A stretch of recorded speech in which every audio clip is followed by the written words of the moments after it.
Conceived in sin and grown beneath the bark, the infant searched for a way to leave behind its mother and break forth into the world. The tree expands with the swell of her stomach. The weight exhausted its mother. Her pain could not be spoken, nor Lucina respond to her cries as she went into labor. Yet, with the strain of a woman pushing, the tree gives mounting groans of pain as it bows and seeps with falling teardrops.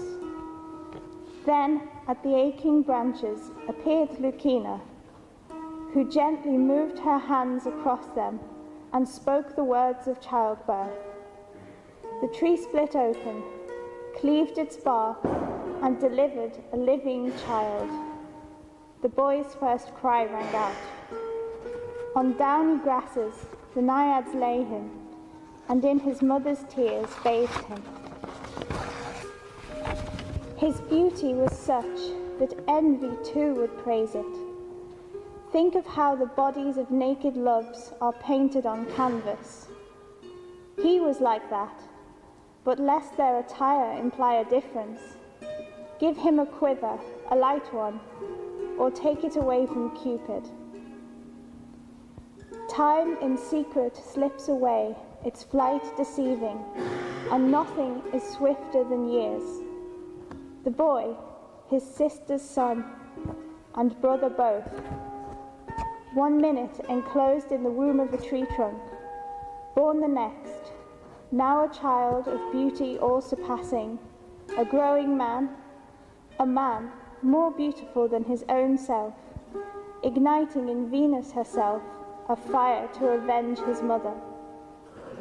For as her own son, wearing his quiver, gave her kisses, unwittingly he grazed her chest with an errant arrow.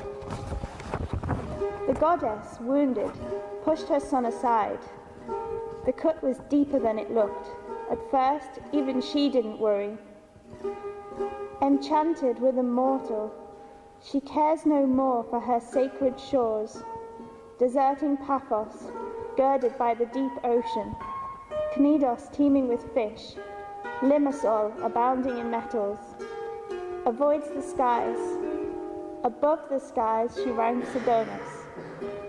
It's him she holds, she's his companion, and though she's used to lounging in the shade and cultivating her beauty, she roams the mountain ridges, the woods and thorny hillsides, her tunic tied to the knee, giving her the look of Diana, and urges on the dogs, on creatures safe for hunting, hares that flee for their lives, or stags with lofty antlers, or deer. She chases these. She keeps away from strong boar, the grasping hunger of wolves, or bears arrayed with sharp claws, avoiding too the lions steeped in the blood of cattle. You too, hoping you'll fear these beasts, if there's any pointing warning, Adonis, she warns you. Be fierce to those that flee you, she said. Against the bold, your boldness can only hurt you. Beware, my boy, of letting your rashness put me in danger. Nature herself has armed wild creatures. Don't provoke them, lest your glory cost me dear. Your youth, which moved me, Venus, and your beauty, all that's nothing to lions, bristling swine, and beasts with eyes and hearts set upon you.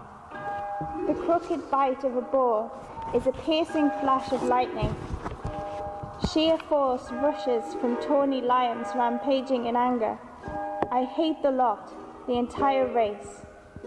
He asks her to say why. I will, she said.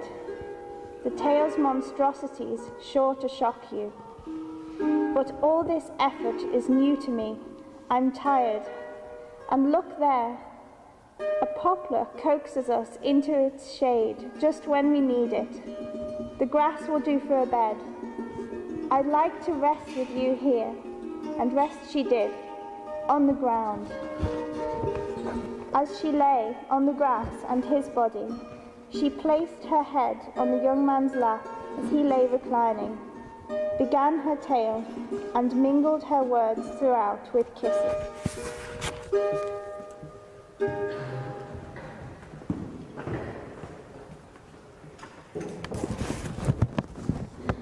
Maybe you already heard.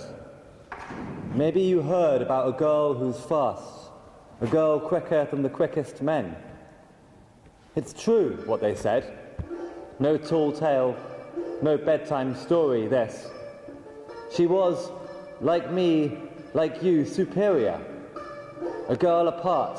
You could not say, I swear, whether in flight of foot or grace of face, she was most excellent.